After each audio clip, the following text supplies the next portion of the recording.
You're listening to the 49 Carats Podcast, a 49ers Goldmine production with Stephanie Sanchez.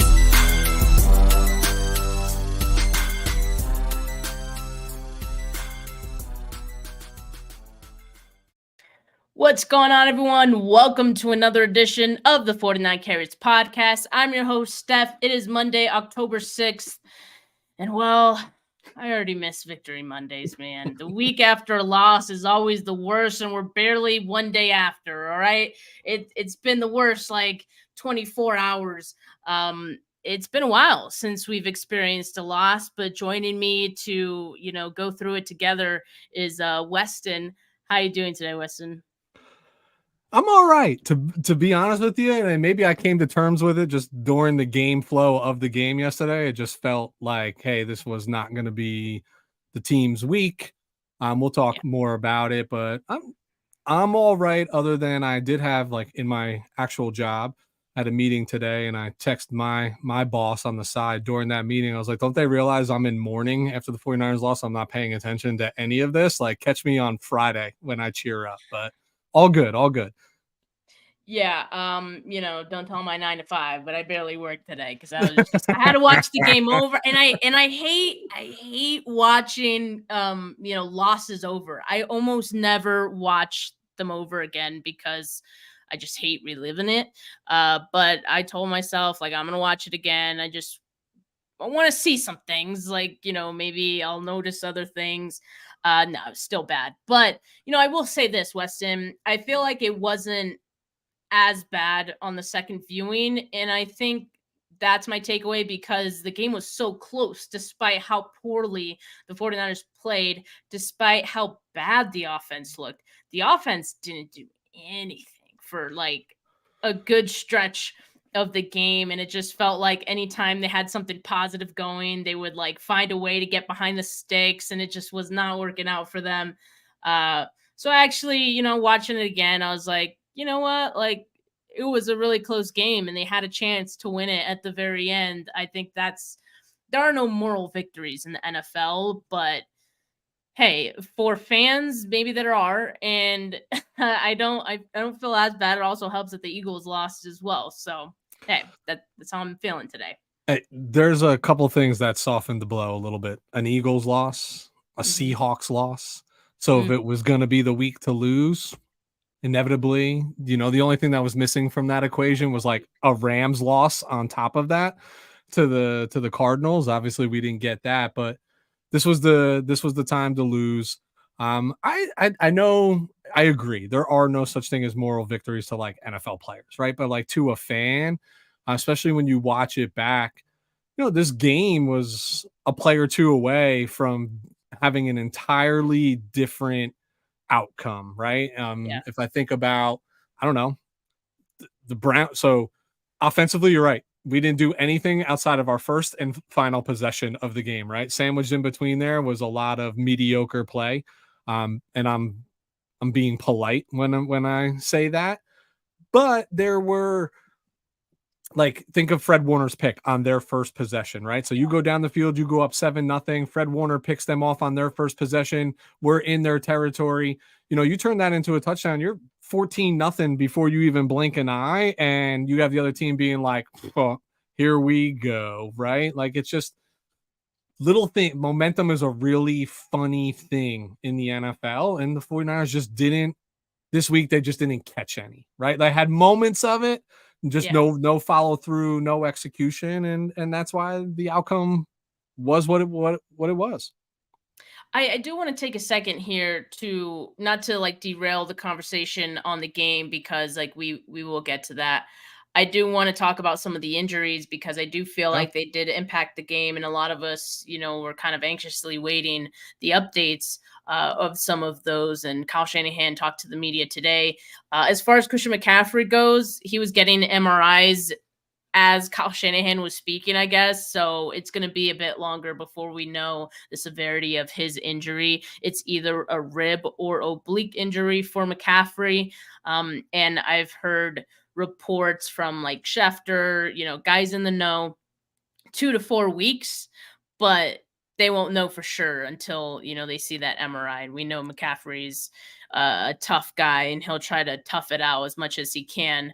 So we shall see. Deebo Samuel with a shoulder injury, he was out of the game pretty early. He is day-to-day. Trent Williams, who got his ankle rolled up on, he was in a walking boot after the game. He is day-to-day. It seems like those two players being day-to-day is actually like best case scenario. Because I was kind of, with how quickly they declared Samuel out, I was a little worried about that one. And then Trent coming back into the game after suffering, the ankle injury, I was like, oh man, he's going to make it worse. Like, and then hearing that he was in the walking boot definitely didn't help, but they're both day to day. I feel like that's pretty positive news. Safety George Odom also day to day. And the good news is that Dre Greenlaw, who missed the game on Sunday, is expected to be back this week. So there's some positivity there in terms of the injuries.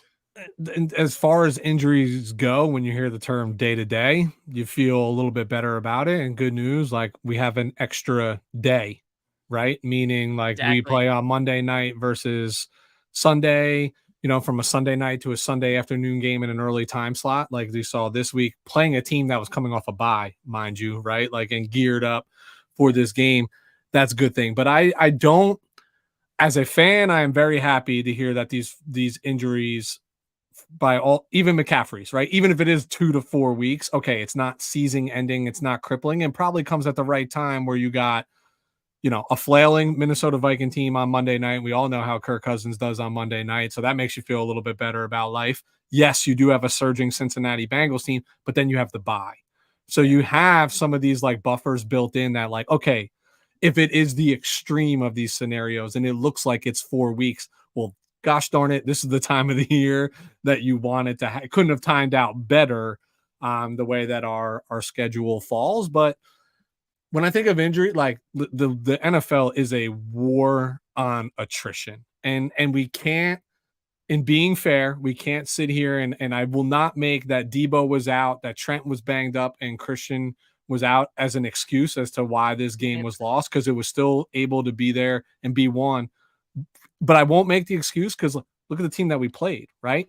Minus their all-pro running back who's gone for the season, minus their quarterback, which I honestly think this probably played out in their favor if I'm being realistic, but they were still minus their starting quarterback, minus a starting tackle, right? And the list goes on and on. Like every team we've played so far this year, Giants, no Saquon, right? Next week you got Minnesota, no JJ. Like you just can't make it is a built-in excuse, but let's not make the excuse just because the game was still there to be won. Regardless, and we're going to talk about how abysmal things were, it was still there to be won. And yeah, like, so going back to that discussion and how, like, I watching it back, I didn't feel as badly, because honestly, I felt like in the first half, especially, there were some bad drives in there, but there were some opportunities. And you have to feel good about that, because it's not like the other team beat you outright altogether. There were a lot of things that I think went wrong in this game, and I do have to give credit to the Browns defensive line. They played incredibly. There were so many all 22 clips getting shared on the timeline today of Browns players just dominating the backfield. And, Christian McCaffrey, Mason, like they really couldn't get much done against those guys. But there were opportunities despite that. There were a lot of opportunities, and I felt like, Brock Purdy had some that he missed that he usually, or in these past few weeks, he had been making. So I think about that pass to Christian McCaffrey along the right sideline. That would have been nice to have. We could be talking about a completely different ball game if he gets that. Then, one of the ones to Brandon Ayuk was kind of behind him. Talking about a completely different game if he had that. There were a number of plays in this one that we could be talking about a completely different game. I know the low-hanging fruit is Jake Moody missing his kicks. I know the low-hanging fruit is, the refs and some of those missed calls. Those things are true. Those things do hurt you. But there were plenty of opportunities before it got to that point where the 49ers really could have put this game away. I mean, you, Weston, mentioned after the Fred Warner interception, they didn't didn't get a score on that one, and they were in like prime scoring position, and instead they went backwards. And that really, I guess, kind of was the story of the game for the 49ers, that especially in the second half, uh, they faced 8 third downs. All but 2 of them were third downs of 10 or more yards. That hurts. And when you're playing a defense as good as the Browns, you're not going to convert like third and longs. Like, so they were, for a lot of different reasons, getting behind the sticks, and they hurt themselves in the end. Yeah. Self-inflicted, right? Like a lot of that was self-inflicted. Let's state the obvious about this game. Brock Purdy's worst performance to date as a starting quarterback in the NFL. And honestly, Steph, good. Not good because I'm said I was a Trey guy over Brock guy. Good because there is no such thing as going undefeated in this league, right? Like there's a reason it hasn't been done since the 1972 Dolphins. Go look at the resume of every Hall of Fame quarterback, fringe Hall of Fame quarterback, really good quarterback that doesn't even get mentioned in a Hall of Fame discussion. They all lose football games. Like this happens. And this is what I've been talking about on my shows, offline, everything. I am in on Brock Purdy. I am. Yeah. But I needed to see one more thing. I needed to see a loss because I needed to see, and I still need to see, what he looks like after the loss. We all praise him for being, I'm talking about Joe Montana when I said, but Joe cool, right? Just like cool, calm, collected, ice in his veins, whatever terminology you want to use. Oh, all that stuff's really easy when you're winning football games by 20 plus points, right? Like that's not the reality of the NFL. The reality is like you're going to be hit with adversity. And this was the first true adversity outside of injuring himself, right? That he has faced in this league. You need it. We needed to be brought back to reality. You need to be humbled, right? Like the bully needs to be punched in the mouth every once in a while. I say this all the time in my professional career. I learn more from a loss than I ever do from a win. It's just that simple. So what are we going to learn? That's how Weston got hired. You know that in an interview. And if y'all are interviewing tomorrow, use it. I'm telling you, because it's actually true. When you win, you're like, this was moving, this was moving, this was moving. Okay. What happens when all things aren't moving? People get hurt, right? Like your go-to play is no longer that. Like, how are you going to adjust? Let's see what this man, number 13, looks like. Let's see what this team looks like in another week. Now, this doesn't excuse that it was a horrid performance, no matter how you cut it, right? Like nothing went right in this game, I feel like, after the first quarter. But let's see how we rebound. Yeah, I mean, not just for Brock Purdy, but yeah, for the entire team. It's good to have some adversity. And it's funny in a way because, I remember Fred Warner talking after the win last week and thinking, hey, like as good as it was, we still had some things that we looked at and like we're not perfect yet. We haven't hit our stride. Still some things we need to improve. Boy, I gotta imagine there's going to be a lot more to look at after Sunday's tape that they're going to see, and they're going to be like, we need to improve this. And yeah, I mean, it gives you that opportunity to really, dig deep into what went wrong and how can we fix it, right? How do we make sure it doesn't happen again? So yeah, I mean, I feel good about the team bouncing back. I feel good about Brock Purdy bouncing back. One question I want to ask you, Weston, is that, a lot of people, the people who discredit Brock Purdy or simply want to see more, they see him do good. And I was like, okay, well, what about this? One of the things was we've never seen him play from behind. In this game, I know the 49ers lost, but in this game, Brock Purdy had a final drive to put the team in position for a field goal. Obviously, that field goal wasn't made. And so everyone who didn't watch the game, everyone who isn't as in tune to the 49ers as we are going to look at the result of the game and think Brock Purdy can't step up in moments when he's down. But I want to know, Weston, your thoughts on that final drive and, how you felt about it. Well, I have mixed emotions on it. Let me tell you what I love. Let me tell you what I didn't love. Love the resiliency of Brock Purdy and the other 10 guys that lined up, right? To go down the field. Ayuk made a big play, right? Big chunk yardage gain. Jawan Jennings out there making a like he always does in clutch spots, right? Like who's better than Jawan? But what I love, did you watch Ted Lasso at all, Steph? Have you No, gotten into? I Okay. didn't. No. So there is an expression there, have the memory of a goldfish, right? Short-term memory, because their memory span is like less than 10 seconds, right? Like that's why they swim in circles and bowls, whatever. Neither here nor there. That's what I needed to see from Brock. Like he just had his worst game. Yeah. But yet chips are down. Listen, Brock doesn't kick the field goals, right? He can only move the team down the field and lead the team and command that huddle in a stressful, tense situation when nothing has gone right for you in that day, and you put your team into field goal position to win the game. I love it. Love everything about it. That's like step one in show me what you look like after a loss, because he basically had the opportunity or took the opportunity to turn what was a really bad day for this football team and turn it into a win. What I didn't love is some of the coaching decisions at the end, conserving the timeout. I understand you want to conserve the timeout. Like things happen, right? And you go for it on third, you go to kick it on third down, because what if there's a botch snap, right? Like then you get another down, you get another opportunity to do that. I appreciate all that. But when you're moving the ball and you haven't been moving the ball all game outside of the first drive, why would you not take the opportunity to put with the timeout in your pocket, right?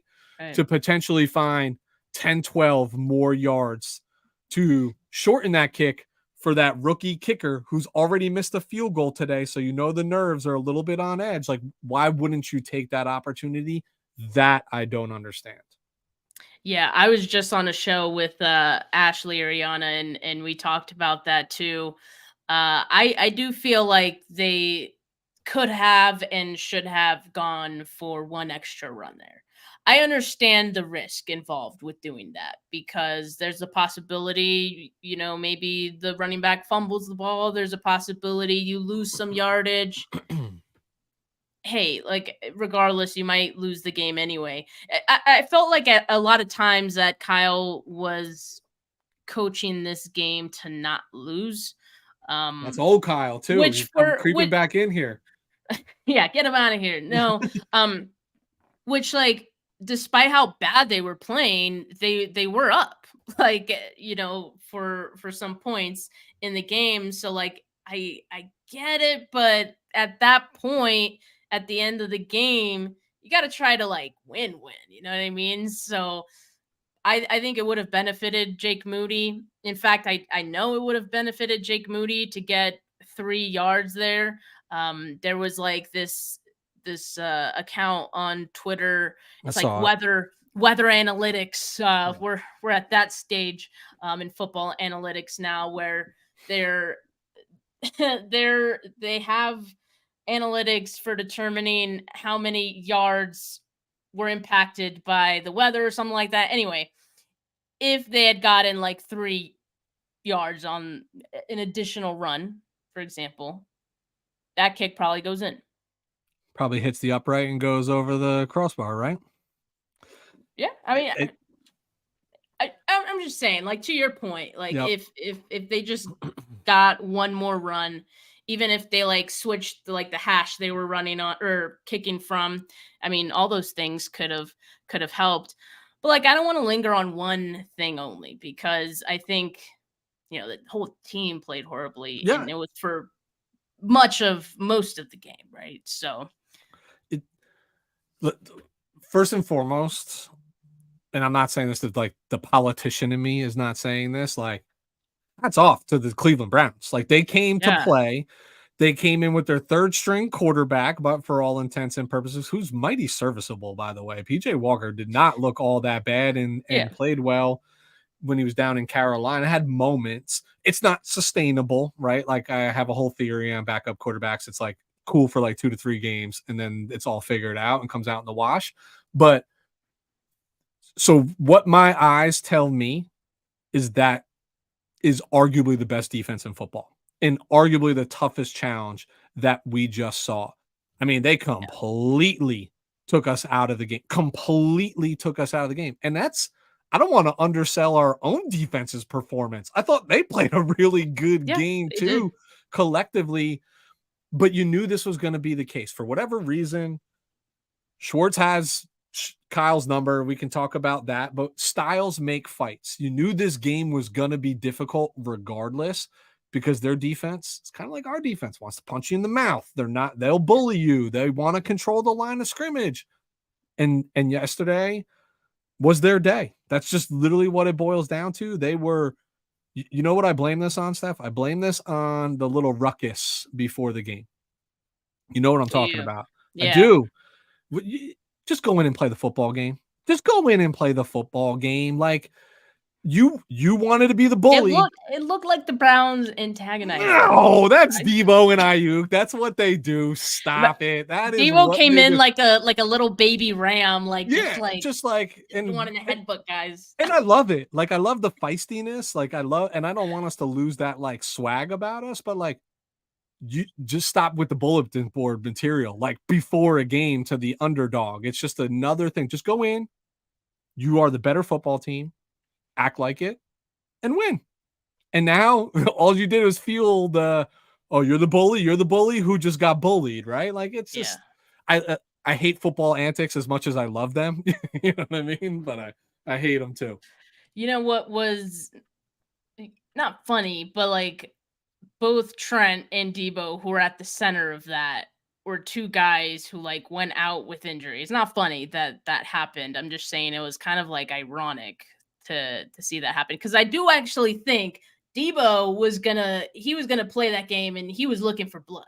He had a couple plays early in that game that I think he would have had a big role in that game. First play of the game. I'm not making excuses for like Debo not being there and that being one of the reasons they lost, but I'm just saying I think it would have been a slightly different game had Debo stayed in. I can't disagree. He brings a different level of physicality and emotion to the game, which I love him for. But unfortunately, he was not there to see it through. And that not to his fault. He just wasn't there to see it through. But I think let's not take away from the Cleveland Browns. And Steph, this is important because this is going to be the way it is the rest of the season. Every team that we face is going to have to hear about how this is a top-ranked team in the NFL with the best offense and one of the best defenses, yada, yada, yada. They're going to be up for the game. Fred Warner said it's about us. It's not about them. Well, yesterday looked a lot about them, not a lot about us, right? Like, gonna have to be on. You want to be a Super Bowl contender and you want to be talked about that way. There's not a lot of margin for error because you're going to get everybody's best game is what it comes down to. Yeah, you are. And I mean, I think a lot of teams want to come in with that energy and, say, we can also bully the bully like the Browns did, but very few teams could actually get away with it and like actually beat the 49ers. They have the bodies to be that physical, right? Like Dallas Cowboys will tell you that they're going to out physical us and blah, blah, blah, blah, and see how that went for them, right? And there's going to be a lot of teams that are going to try to psych themselves up for it, but we just gotta, we got like videos. The Browns pulled all kinds of antics before this game even started. They came out with, and I'm not gonna play with the audio because I don't want to hear it. But what we're watching is the Browns coming out of the tunnel with the boom box. They're copying the 49ers, stole their whole flow, and what's funny to me is that they posted this after the fact. Like they had to just make sure. Yeah, you would never know if they had lost this game first. Yeah. But yeah, to your point, this is the 49ers piss off teams, and sometimes, you're going to have to take some of that same, I guess, trash talk. Totally. It goes both ways. Both teams get paid to play, right? So if you're going to dish it, you got to be able to receive it when it's there and how you're going to respond to it. That's all it comes down to. Yeah. So your wife, Jennifer, here in the comments asked, can we talk about CMC being targeted? I thought this was a stalker. I didn't know it was my wife.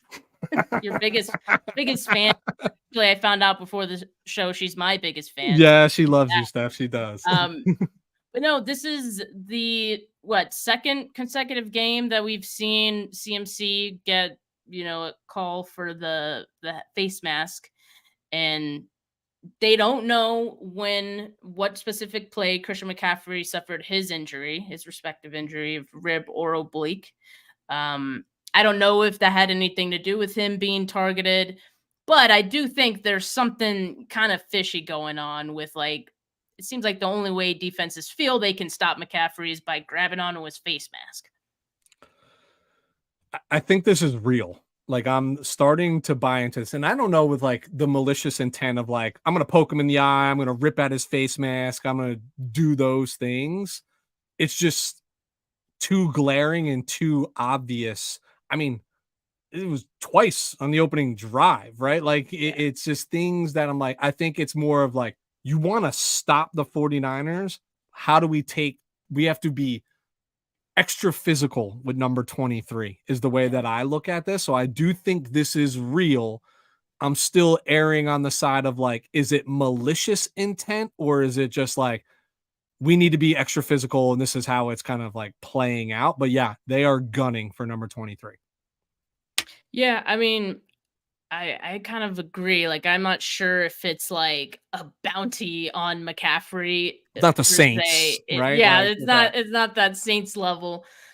But I do think like, hey, the only way we're gonna stop McCaffrey is if we match that same intensity. I don't know how that translates to grabbing a face mask, but like clearly you gotta hit him hard and you need probably more than one guy to bring him down on a tackle. That much is true. Yeah. I mean, that's true with everybody on the 49ers offense, right? Is like, it just takes more than one to tackle. And unfortunately, we just didn't get to see a lot of opportunity with our players running loose with the ball in their hands. It's just what it came down to, right? Again, kudos to the Browns. They took us out of our game. We played their football game. Yep, absolutely. Shout out Talking Head for the donation. He says the sky isn't falling. He or she, sorry, I didn't mean to assume. The sky isn't falling, but I am very curious to see BP and this offense without him. You just can't deny he has become the engine. This is actually like a great opportunity for, if Debo's going to be out for a game or two, however long, if Christian McCaffrey is going to be out, if Trent Williams is going to be out. We don't know yet if they're going to miss any games, but if they are out, this is an opportunity for Brock Purdy to really let people know, hey, I'm not just a product of the system. I'm not just this good because of the weapons that I have around me. And that game against the Cleveland Browns was just a blip on the radar. I could be better. It could be a statement game for Brock Purdy on Monday night against the Vikings. Yeah, I agree. I mean, look, the worst thing that came out of this game, aside from the injuries, and the loss is a loss, right? The teams are going to lose football games during the regular season. It's inevitable. I watched my 94/95 Super Bowl champ San Francisco 49ers get molly-whopped 40-8 by the Philadelphia Eagles in the middle of the season. You would have thought the world was coming to an end. Had to be the Eagles. Thank God there was no social media back then, right? Because like God only knows what would have happened.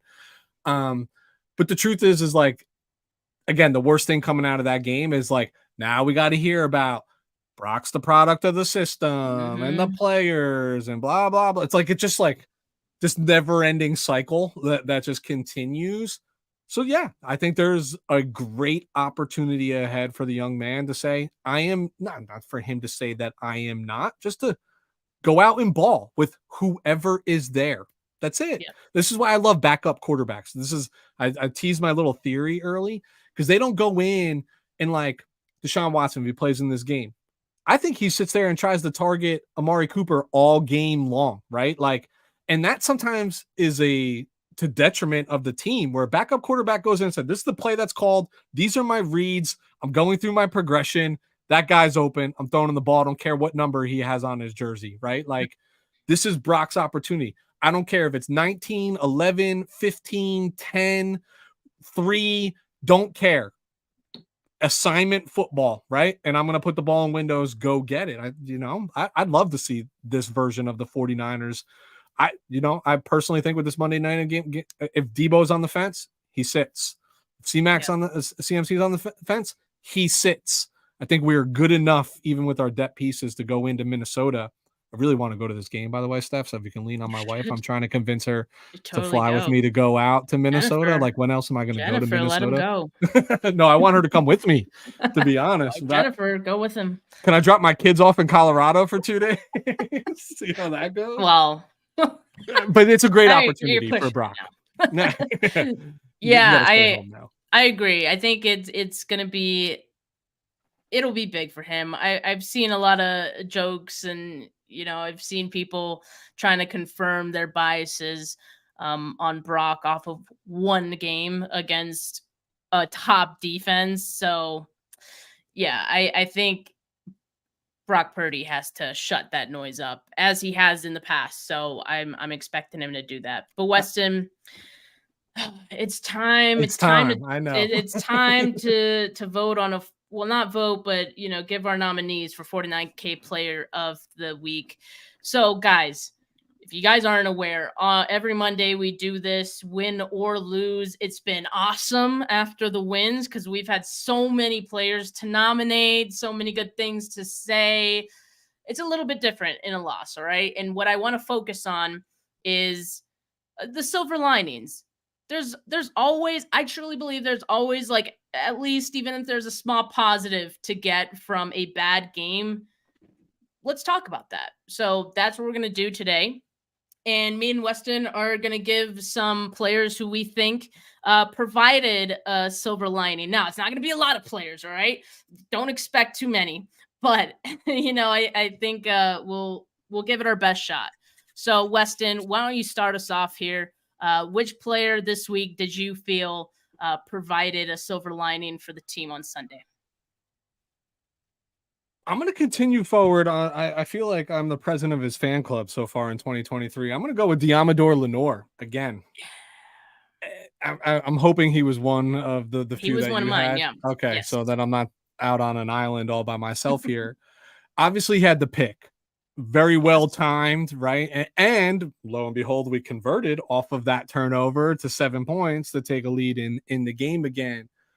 PFF gave him an 81.9 from a coverage grade standpoint. That was by far and away the best on the team based on that performance. I know he had seven targets against them. He gave up 3 catches for 78 yards, but 58 of those yards came on a play to Amari Cooper where Demo slipped and literally fell down, right? So if you take that out, you're looking at 2 catches on 6 targets for a total of 20 yards.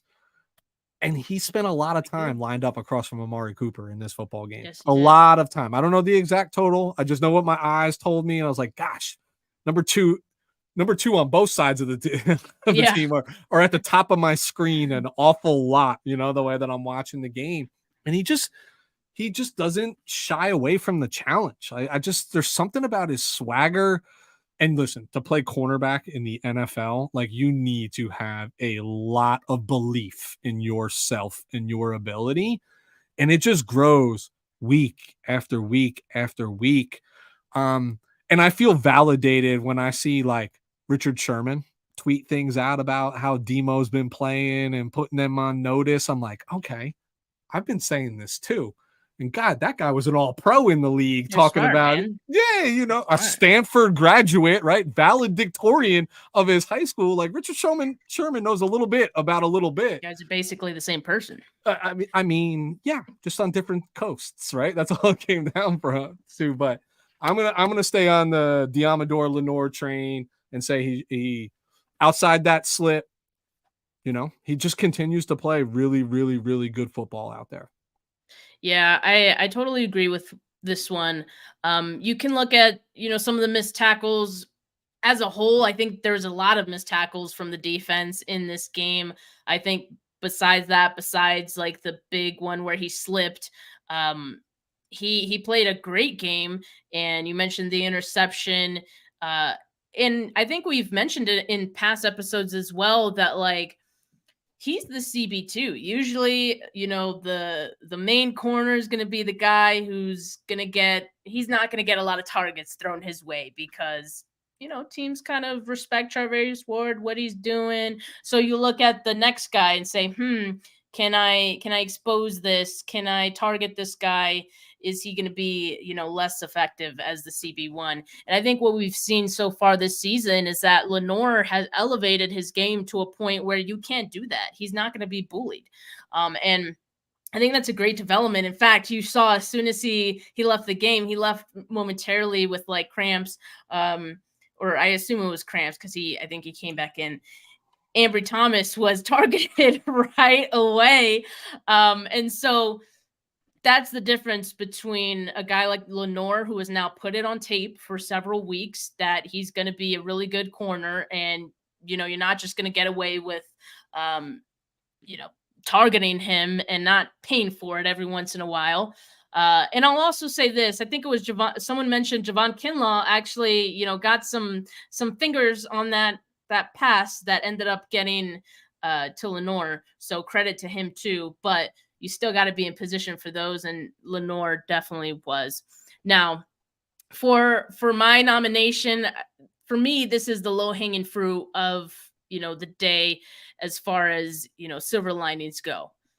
This man played 26 snaps because he was making his debut with the team, because he was traded to the 49ers just, I don't know, it was like 9 days before, stepping onto the field. He had 12 pass rush snaps. He recorded a sack, and he had 3 pressures. I'm talking about Randy Gregory. And I think this is great. Like, this is his first, game action with the 49ers. We've been calling it like this low risk, potentially high reward move. And I think we're seeing it like right away. And I think also going up against this Cleveland Browns offensive line, which, mind you, did a pretty good job on the day, to see him get that right away was a great development, and I think a good sign for the defensive line in the future. Yeah, he's on my list too. I am publicly have said I don't think Randy Gregory moves the needle for this team. He's a nice depth piece. It was very prudent what they gave up to get this individual, to have another former first-round pick along this defensive line. Just makes a lot of sense, the addition. Not bad for his first performance, like you said, less than 9 days coaching from Chris Kasurek and getting in front of Steve Wilkes and understanding in limited snaps. I mean, I think he had the second most pressures on the team, and he played 26 snaps. I think the defense was out there for 76 total snaps, right? Like, and he still was getting into the backfield.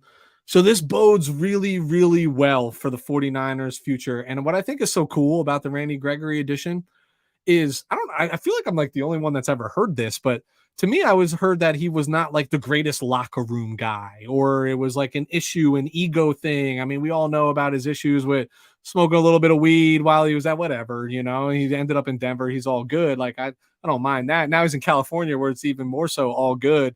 But that being said, like, just felt like a distraction, right? So I was cool with what they gave up, etc. I don't know. There's just something about this, like the cohesiveness along this D line, the cohesiveness in this locker room, that this might feel like the first home that Randy Gregory has had in his NFL career. And if you can get this production alone, right, duplicated week in, week out, I don't even mean the sacks, just the pressures, the consistency. I mean, he had 2 tackles for a loss, right? So he's impacting the game while he's in there. God, this is going to look like a really good signing for the San Francisco 49ers, and just another piece along this defensive line. I love it. I love it. James says, fire at the spliff and celebrate Randy's first sack. James, I got to wait till the kids go to bed, bro. That's just the way it is in the household, But I hear you. I love it. And Steph, I again, if you weren't going to say this name, I was saying this name because I too was very pleased on, again, another silver lining from yesterday's game. And keep in mind, like, we're always like, hey, like Chris Kosteric's gonna make him even more productive, right? He has, again, like, he was only there for like a week, a little over a week, and he's already looking like this. So Chris Kosteric hasn't even had his impact made on Randy Gregory yet. Gregory was already a pretty good pass rusher before Chris Kosteric, so he's not like a reclamation project. But I do still think like with this defensive line, there's room for improvement, right? And it looks like Randy Gregory can make that improvement in San Francisco. So really excited about that one. What I think is so cool about this, because I agree, he's not a reclamation project. He's a give him a purpose project, right? And the purpose, and when you signed him to Denver and gave him all this money, it was, we need you to be the guy. There's not that need. There's not that pressure. The guy is 97, right? Line up on the other side of the line. The guy is 98, right? The guy is 91. Like, we just need you to go play football. 5. Right. That's all we need you to do. Just go play football. This is what I mean when I say, like, look, he was drafted with first round expectations in Dallas. Never came to fruition. Big money in Denver because you pay big money for named edge rushers. Obviously never came to fruition. I think I have like Arden Key vibes right now, right? What we're gonna get from this guy. Definitely think we could get it. There's no reason after like this one game to not feel like optimistic about it. It just looked good. It looked clean. Least. It looked good. It looked effortless. Like, I'm excited. I'm excited about Randy. I am too. Like, and Weston, I'm gonna be honest with you. I only had 2 nominations for this week, and we already went through them. So what else do you have? I got one more. Okay. And this is gonna. I told you I can always fill the air, Steph, if we need to, right? You were right, Smitty. He did tell me this, and he was right. I'm gonna go Ray McLeod. Okay. And here's why. Steph, you've been a fan of this team for a long time, right? Mm-hmm. Outside of previous to Ray, like, have you ever been optimistic about our return game? Ever? No. Ever. Do you remember when Ambry Thomas was returning kicks in 2020, by the way? Because that, like, legitimately was happening. It's for me, like, he right now, especially with if Debo is a little nicked up, Ray touches every facet of this game. He had a carry. He had 2 catches. He had 2 punt returns. He had 2 kick returns. Gosh, that's more touches than Brandon Ayuk. That's more touches than George Kittle in the flow of a game. And I know he hasn't made a house call yet, but he flips field position, especially in the punt return game. Like, I know 2 for 13 or whatever doesn't sound like a lot, but it is when everybody else is fair catching and run away from the ball. And the difference between being at the 35 and the 41 is like a first down from being in field goal range, right? Like, it's a big deal how he swings things.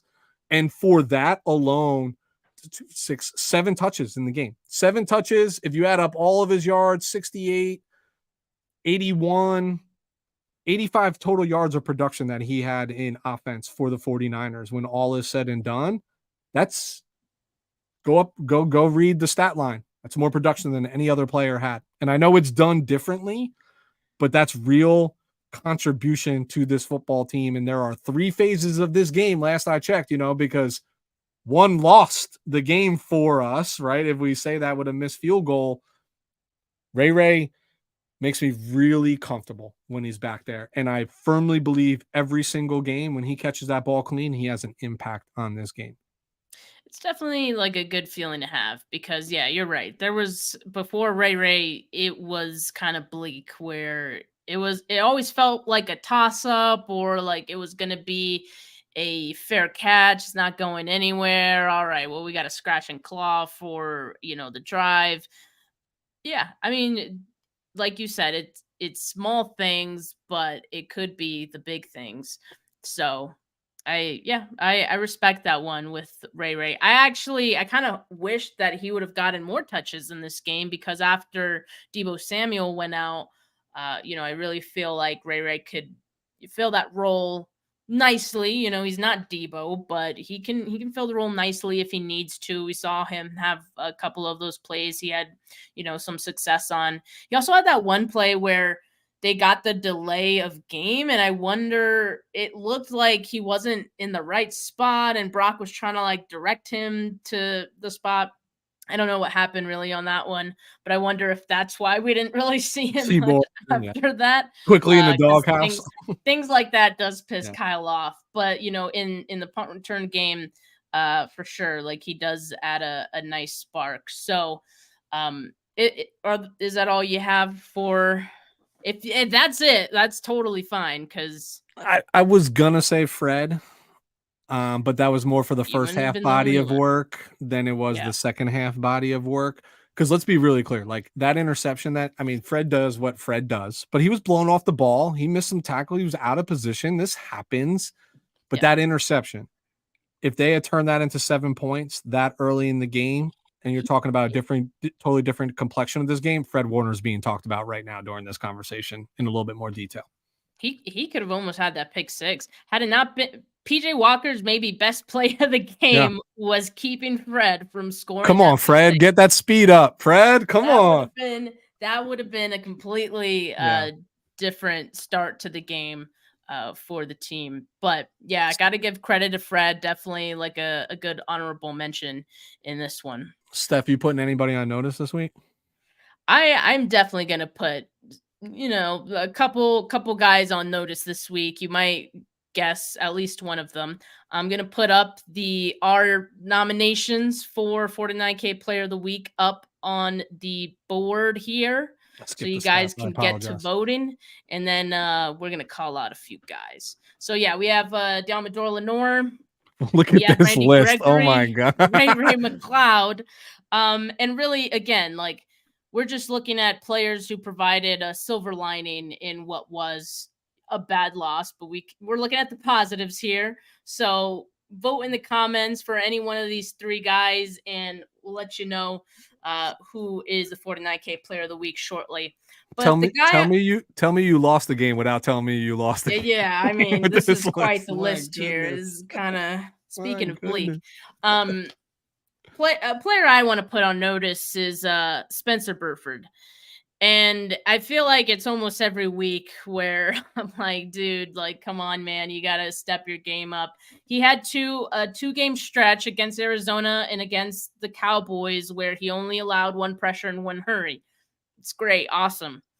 Brock Purdy was also getting the ball out really quickly, especially against Dallas.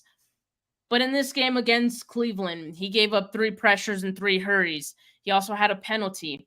It was a really tough opponent. I got to give him that, right? Yep. But you are going to face tough defensive lines every once in a while. And when you get into the playoffs, you're going to see a lot of them week in and week out.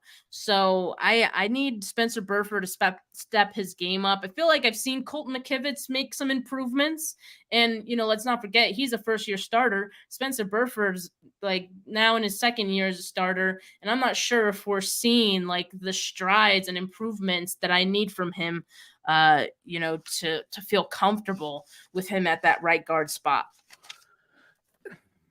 Yes to all of it. The biggest issue is like we kind of knew, right? I don't think we were ever disillusioned that Spencer Burford was going to be this premier right guard in the NFL. Like, let's call it what it is.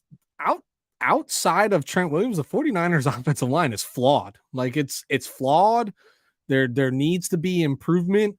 That needs to be the investment at the trade deadline or go forward, whatever it might be. We'll see. But like, yeah, Spencer, like last year you got a grace period. You split time with Brunskill,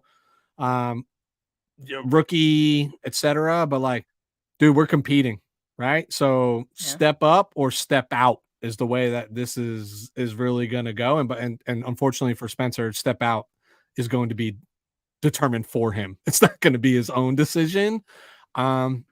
But yeah, if this team is serious about competing for the Super Bowl, the offensive line needs to I don't want to say the offensive line needs to figure it out. The 49ers need to figure out some things about the offensive line is the way that I'll say. A player is a player. They only have so much ability, right? Like you can't turn Spencer Burford into Quentin Nelson. It's just not going to happen. They're not the same caliber of player. Yeah. So what are you going to do about it is what it really comes down to. But yeah, you're all, as far as I'm concerned, you're all on notice based off of this last week's performance. That is fair. I mean, I'm going to put one more guy on notice, but before I just shout out James T. That's Kirk cool, here James. for the That's real donation. cool, man. He said, been meaning to buy you a Levi's beer ever since I got home from the Dallas game. Thanks for all the great content. I'll be at the Bengals game. Bong hits for Randy Gregory. I like this guy, James. Yeah, I know. It's like I don't know. For some reason, like that's gonna be my like the new thing for Randy Gregory. Like, let's just take a hit every time he gets a sack, right? Hopefully I won't be able to walk after one game, you know? Yeah, that would be great. But James, I will be at the Bengals game too. So hey, maybe I'll use these $20. It's sad that a beer costs about $20 at Levi's, but sounds about right. You know, maybe I'll use one of those for that game, and you know, maybe I'll see you at the game. So thank you for the donation. Sue votes Lenore. Sue's my so mother, we got Steph. Okay, great. So we got Is two that terrible? for Lenore. 40-year-old man and my mother's joining to listen, but you bring family to the game. I'm bringing family to the game for you. Hey, we love it. This is a family show. Weston, who would you vote for this week out of these three players? I'm gonna go with who I nominate. I'm gonna go with Demo. All right. All right. I guess I have to make a decision too. I'm thinking, but it's tough between Lenore and Randy Gregory. But I think I have to go with Lenore because just the impact that it's not just this game, right? For Gregory, like it could very well be this game. And I understand this is 49K player of the week, so we are grading them on this game. But I think just because what Lenore has done, not just in this game, I'm going to give him like the edge here. So I'm going to vote for Lenore. It's never about one game, Steph, right? Like there's always a little bias that spills in. A little bit, sometimes. The way it goes. Yeah, sometimes. Look, I'm going to give people a chance to keep voting here, and I have one more player to put on notice. Pains me to say this, but it's Jake Moody. And for obvious reasons, I mean, look, I have a lot of feelings about the whole Jake Moody thing because he's in a tough spot. Like, he didn't choose to be drafted in the third round. He didn't choose to have all this pressure placed on him. I think, you know, regardless of where he would have went or, you know, there'd be some pressure, but you're on not just any team. You're on the San Francisco 49ers, who are a Super Bowl aspiring team and a fan base who has feelings about kickers. And also, like, if you're going to miss kicks, that's not going to help how people feel about you because a good chunk of them already didn't like the fact that the team took you in the third round, right? So there's just a lot already against him. So I do feel for him, but you were drafted in the third round. And the reason for that was because the team felt so strongly that you were going to be worth that. And the guy who could, game on the line, go out there, 41-yard field goal to win the game, that you could be that guy to make that kick. So, he's on notice. I understand he's been nominated for 49K Player of the Week in prior weeks because he had been perfect prior to this game on Sunday in the regular season. But we have not forgotten about the preseason where, you know, he was missing some kicks as well. And so I think seeing the two misses on Sunday just kind of brings that all back. And it's like, oh, like, are we going to be doing this all year where he's going to have some really good stretches and then some, you know, maybe a bad one? I don't know. The reason that he's on notice is because I want to see no misses on Monday against the Vikings. Yeah. Here's the good and the bad of this. I think, yes, right? Like, of course, you want to see him make those kicks. And, you know, we all had forgotten the preseason until all of a sudden it was obvious to not forget the preseason. I know he's a young kid, and you're right about everything, Steph. He didn't choose to be drafted by this team in the round in which he was drafted, etc. but you were, right? Like nobody feels sorry for Jameis Winston or Carson Wentz or list goes on of these people who were drafted so high with these expectations that never really lived up to it. Like it is what it is, you know? But what I think does bode well for Jake is, and this is not me being biased, this is just me telling you what I see, is it doesn't feel like he plays for a team that when he came back into the locker room, they're like, dude, you got to make that kick, right? It was more like, come on, dude, you're going to get 3 to 4 more opportunities like that this year. We need you to go make those kicks. And that is a really different confidence-based type scenario to find yourself in. So I hope. I'm a little nervous because I saw his video in the locker room and homeboy looked like he was crying and really upset. And I'm like, oh God, is this guy fragile? Like, that's not, you chose to be a kicker like in the NFL, dude. Like you could have chose any other profession if this is, but I feel like he's got the right culture and the right teammates around him to boost this up. Now, let me tell you this. He misses 2 field goals or even a single field goal on Monday night against Minnesota, you better believe they got Robbie Gould on speed dial faster than you can imagine. You do have to start making some calls, I think. That's it, man. We're playing for the real thing here. We're not just playing to win games. You can't let this be the reason why you don't accomplish your goals. It's that simple. He could be the long-term plan for sure. Yeah. But you got to go figure it out. I agree. I think it would take more than just a miss in week 7 to it wouldn't for me, them making it for you, yeah.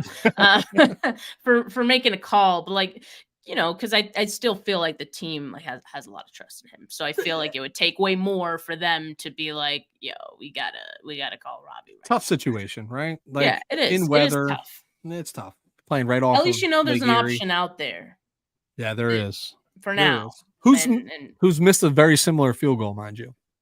He has, and that's the funny thing, because everyone's like, Robbie would have made that. Is like, do we know that for sure? Like, pretty sure he missed that against Las Vegas. We're acting like we're acting like Robbie Gould is Justin Tucker, and he just not. There's a reason he's still a free agent, right? So, all right. But Jake Mooney, hopefully he has a better game on Monday night. Hopefully it was just a quick yips for him, and he can brush it off.